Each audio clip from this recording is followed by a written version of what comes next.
And this comes across as very odd to me because Mahanur is from US. He's saying is that she's missing Wali and she's upset about Wali, so why don't you take her to Wali? And that's what they do. They take her to Wali. Hello, everyone. This is Sunny from Dramalogue, and welcome back to our channel. Today, I am again alone because Sana has been sick lately, so she's not been able to join the podcasts. But but I'm here because today I wanted to discuss a very important episode of Parwarish. We saw two episodes that aired this week, and it really got us thinking on a lot of levels, right? So, without missing a beat, I wanted to meet with all of us today and start the discussion on the current developments in Parwarish. So, without further ado, let's get started. So, in Parwarish, we see a developing story where Wali, the older child, has left the house and he's trying to pursue his own dreams and career. And he's been lucky in the process because he met a good Samaritan who kind of gave him shelter and started acting as his mentor. And he happens to be in the music industry as well.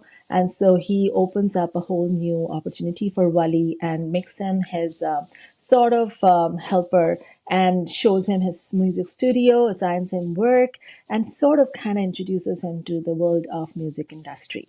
So I must say, Wali has been really lucky. Normally, kids who live house like that gets exploited badly and never end up in a good place. So this is one of the fantastic elements of Parvarish, which we have to kind of, for the sake of the story, kind of undermine. But so Wali is in a better place, if not good, but better place. And to God's grace, Maya has found out about Wali and where he lives, and so she pays him a visit. And turns out that it doesn't matter to Maya that Wali is in this shape right now. She doesn't care about his financial status or the fact that he doesn't have a good opportunity out there, and God alone knows when he will be able to have a stable career. But nonetheless, she just likes Wali, so she wants to be with him. So that's a positive for Wali. It was very cute that they show Wali a little hesitating when Maya turns up at his door for the first time. He's worried about his looks. He's worried about, how he's going to present himself. He's not the guy who drives a good car anymore. He doesn't have anything to offer, not even, someone in good clothes. So, but his mentor, again, acts as a savior and he gives him the confidence that this is a test. If the girl really likes you, she's going to hang. If she doesn't, then she's going to part ways with you. Either ways is good for you. So, boosted up by the confidence, Wali goes and meets Maya, and nonetheless, they have a very good heart-to-heart discussion, and we see that a relationship is starting. So that's about Wali and Maya, and the nice part of the story, right? This brings me to the other part. This is about Wali's sister, Aniya. She is really suffering. We see this young girl. She is not doing too well in studies. She's got a lot of baggages in her mind. She thinks that whatever is happening in her family or to her family is largely her fault. If she hasn't had an overdose like she did in US and she didn't follow the path or that she did back home, her dad wouldn't have taken this drastic decision of uprooting themselves and coming to Pakistan. And Wali's life would have been better, and now it's all in shambles. And her mom and dad are constantly fighting, and potentially they don't get along, and she can see that. And a lot of it, and she believes that a lot of it is due to her. And this is a story of a lot of teenagers. I think a lot of teenagers come from dysfunctional family, and they suffer like that. They tend to feel like this is all they're doing. This is all their fault, and they question their existence, and they even question that if they should be alive. And this is what prompts that I think leads to depression. So I'm not a doctor myself, and this is why I would have loved Hina and Sana's input in our review. But as a mother, I really, it unnerved me. This episode really unnerved me. First, when we see, Aniya talking to herself, she is hallucinating, which kind of means that she is in a in an advanced stage of depression, probably. Then we see her trying to cut herself. So that's again very scary, and that again indicates that she really needs help right now. And the mother is sensing it, but she's not too aware, unfortunately. And nobody else in the family kind of perceives it as a problem. What's going on with Aniya as a problem. The only one that has some sort of an inkling of it is probably Amal, because she comforts her a lot. She has seen her in panic distress. So she's the only one who has some idea about the extent of Anya's mental issues, but her mom seems largely at loss, and I don't see her addressing things that she knows head on, and that is very confusing to me. For example, when Anya's mom Manur is having a discussion with Pana, and Pana is referring to the story of her friend's daughter who's apparently going through depression, has been diagnosed with depression, and Manur is like very surprised that somebody at the age of 13 or 14 can be depressed. And this comes across as very odd to me because Mahanur is from US. Her entire family, they say, is settled in US.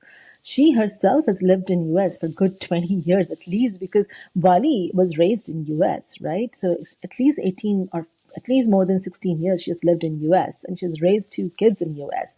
And in US, we are required to take our kids for annual visits to the doctor, and as they grow older, we are given questionnaires about their mental health. So you as a mother, you have to answer those questions, and or when the kids become older, like past 13, the kids are given those questionnaires, and you kind of oversee, what he or she has answered in those forms.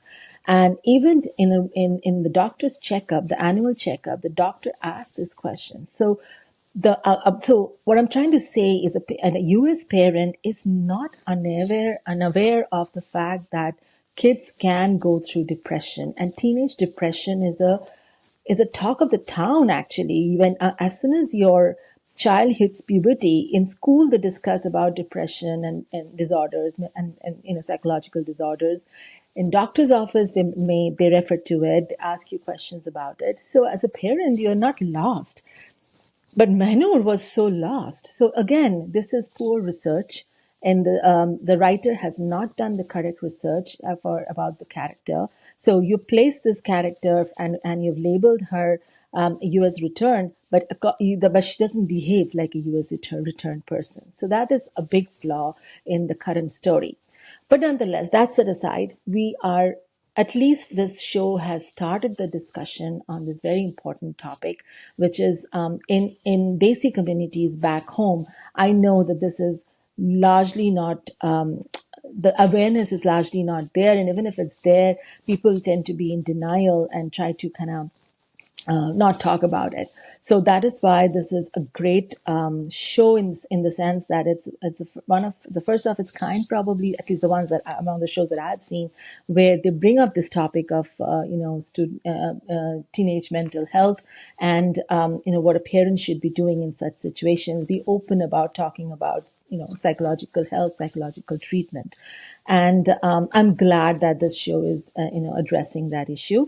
But coming to Anya, oh my God, I had chills. I had chills when she was standing on the balcony and look in the whole atmosphere was so dark, and her face was so dark, and I was like, oh my God, is she going to take the leap?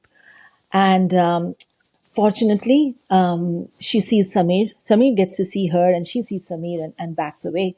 And Samir sees her, and although he's not sure, but he's pretty convinced that it was Anya, and he kind of brings that matter to his sister and tells his sister about it. And they're both contemplating, although they are both debating, but they're both contemplating what to do next. But nonetheless, for me, it was really heartbreaking to see that the poor girl is suffering so much, and nobody else in the family is aware of it. And this is probably realistic, because it can happen that you can be very close to your kids, but you still probably don't know what is going on in the deep down in their mind, right? So as a mother, as a parent, I kept thinking like, what would could I have done in this situation? Um, I really don't know what's the extent of my child's mental health issue is. Um, so that was something that really unnerved me, and I wanted to talk about it today in the review. Then the other thing I want to talk about is the revelation, right? So Amal is very close to Aniya, and it seems like Aniya spends most of her time with Amal and likes to sleep in Amal's room. So we see that Amal is trying to wake up Aniya for school, and she's kind of trying to playfully wake her up. And in the process, she discovers that Aniya has cut marks on her arms. And Amal is a budding doctor, and so she understood the issue right there, and she understood that she is trying to harm herself. And so we see a shocked Amal, and potentially very scared about how to help Anya. But then I was really surprised that Amal doesn't go to any of the adults in the family and tells about this. I mean, she could have easily walked up to her mother. Potentially, she has good relationship with her mother. I can understand that she doesn't want to tell Manur and or definitely not Jahangir. But I mean, why not her own mother? I didn't understand that. And this is a big enough a problem that you don't try to help, try to manage it yourself. On the contrary, she goes to her own brother and tells him, and even tries to find a solution for it. Your brother is not an adult, and he is not equipped to give you a good suggestion about this. He himself has brought up the potential issue of Anya committing suicide earlier, that from what he's seen earlier. So if you join the two dots, I mean, this is the time that you go to an adult in the family and say and seek help, right? This is not the time that you try to solve it yourselves. It probably happens in the family, and that's why they're showing it. But I mean, I as a mother got very scared when that happened, and I just wanted to tell whoever is listening to us that if you are young and you are seeing issues like this around you, don't try to solve it yourself. Please seek help immediately from an adult or from a medical professional. Don't try to help the other person by the person yourself. So nonetheless, the solution they came up with was not a bad solution. And maybe Pana, if she had gone to Pana, her own mother, she would have probably suggested the same, is that she's missing Wali and she's upset about Wali. So why don't you take her to Wali? And that's what they do. They take her to Wali. They plan the whole outing and they take her to Wali. And that was a happy scene where Wali gets to meet all his cousins. Maya joins the team. And eventually Mahnur also meets him and tells him that their dad has decided to move back to US. Now, this is where I am again. Jahangir is such a self-obsessed person. I mean, I can't talk enough about his obsession with himself. He made probably the right decision that, nobody's happy here. Nobody, is adjusting well here. Anya has her baggages. Manur is very unhappy. Wali has actually left home, and he himself is losing work. So all of this might have convinced him that moving back is the best option. So I'm okay with that. But the fact that you don't even discuss it with your own wife, I mean, at what point you go to your wife and start talking, right? This is you didn't discuss with her or take her opinion when you moved to Pakistan, and now again when you're trying to move back, again you don't seek her opinion. Yes, you're not in good terms with her. You're not talking much with her, but this is a huge decision, and you're potentially doing it for them. But this is the time when you ask them if this is what you want to do. This is the time when you correct what you did wrong, right?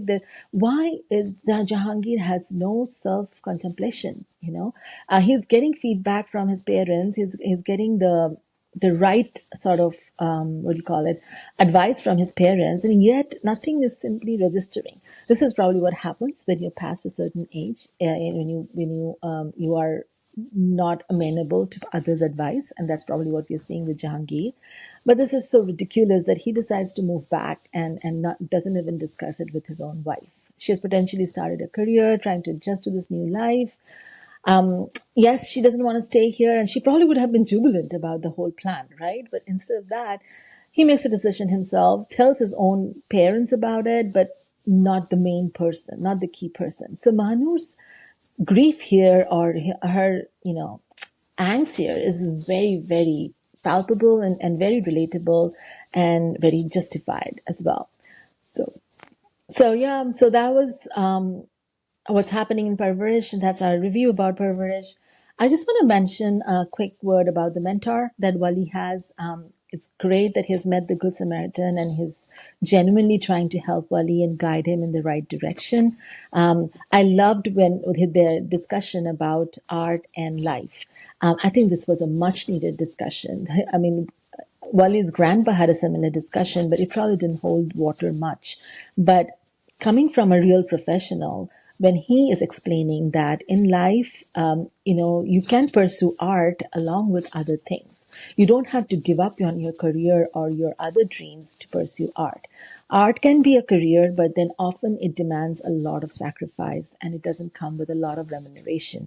So it's probably judicious and wise to think of an alternative source of income and to secure yourself there, and alongside you can pursue art.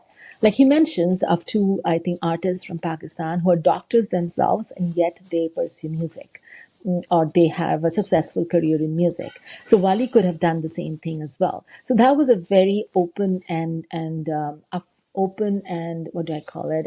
Very honest discussion that was much needed for Wali, and hopefully Wali will turn around with all this kind of feedback. Coming from a real professional, this should hold a lot of water for. If I were, I mean, if I put myself in Wali's position, I would probably take this into attention, because Wali is a smart kid at the end of the day. Um, so yeah. So these, these are the few. There's some really good things that we see in Parvarish, and as I mentioned earlier, and in our reviews earlier as well, these are, there are a lot of things in Parvarish that are real conversation starters, but nonetheless there are flaws, which looks like there should have been more research done in the field, and more research done about the characters before writing the story. And my biggest grudge is the way they're presenting Mahnoor, or they're presenting the family that has moved back from US. With that, I think that's a wrap for me from Parvarish. I'm sure Sana and Hina have a lot more to say, and they will be doing their own reviews as well. And so stay tuned for more. Bye bye.